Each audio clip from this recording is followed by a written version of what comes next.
remain a slave forever. They were eunuchs. They were castrated. Mighty prophets were castrated, treated like animals, because an environment brought a new civilization upon them. Most of you here are supposed to be prophets, but your tongue is corrupt. You are a castrated prophet.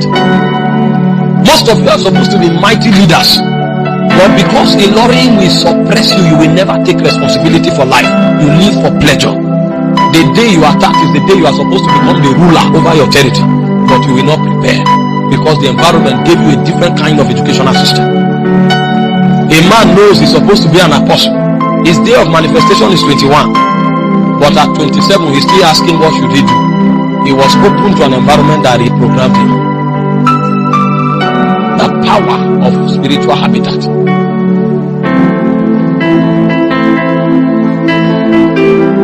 This is why you make the presence of God a practice, because you know the day Ilorin becomes your habitation, that day you become a man from Ilorin.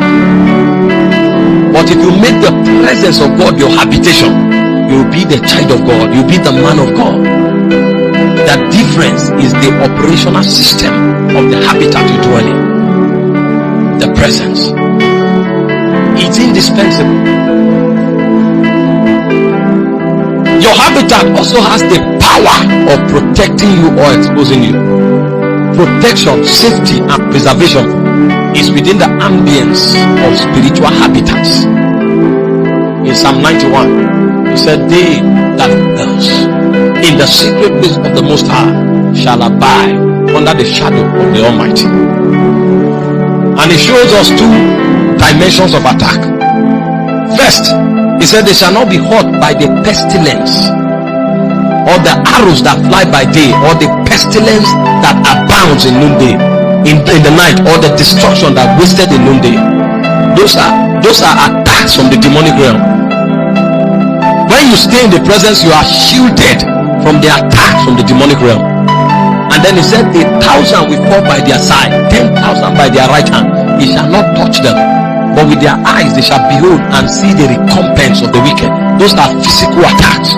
So the presence have the power to save you and to preserve you from attacks from the spirit and attacks from the natural.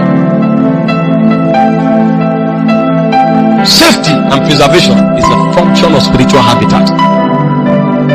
When things happen to you, ask yourself, where am I living? If you are living in Ilorin, the things that happen to people in Ilorin will happen to you. But if you are living in the spirit, your experience, your set of experiences will be based on the possibility of the spirit. The practice of the presence is the lifestyle of champions. The practice of the presence.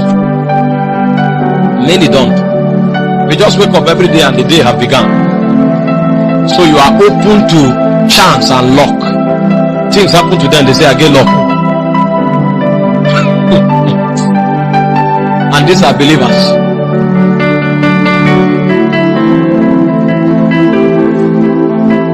Safety and preservation is a function of spiritual habitat. Where you dwell will inform your level of protection.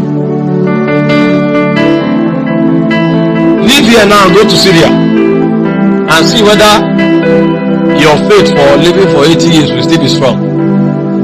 When you wake up in the morning, you hear bomb blast, boom, people start running. The reason we lie down and say, I will live for 80 years is because when you begin to hear bomb blast in the lorry, either your confession change or your habitat will change. Safety, the function of spiritual habitat. Provision is a function of spiritual habitat. Where you dwell determines the things and the resources that comes to you. God's provisions are directed to the locations of appointment. He said to Elijah, definite. He directed who he will be, and while he was there, the ravens brought him food. Elijah didn't notice there was famine. When Elijah noticed was when the brook dried up. That was the first time Elijah began to experience the things every other person were experiencing. And because he was in the presence, a new instruction came to go to Zarephath. I have commanded the widow to feed you. You will walk in lack for a long time unless you make the presence your habitat. Some of us are applying for jobs our life have no business with, and then we go tie ourselves to a location. That time you are applying for that job, you didn't know what God was designing in the spirit realm was to orchestrate your meeting with your life partner. So God said, go to Kano, but you are fighting for a job in Lagos. And then you went to Lagos and worked for 10 years. By the time you work for 10 years, you now discover you are 35. And then you start troubling heaven. Lord, where's my husband? Your husband was in Kano 25 years ago. 10 years ago rather. When you were 25, that was when God sent your husband to Kano. And he said, go and meet your husband in Kano, but you want jobs, so he allowed you. You know, there's the acceptable will of God and there's the perfect will of God. When you are in the acceptable will of God, there's possibility of struggle. Because you will journey away from your location. The presence. Go to Kano. You say, no, there's a job in Lagos. This job is an opening. God has opened the door.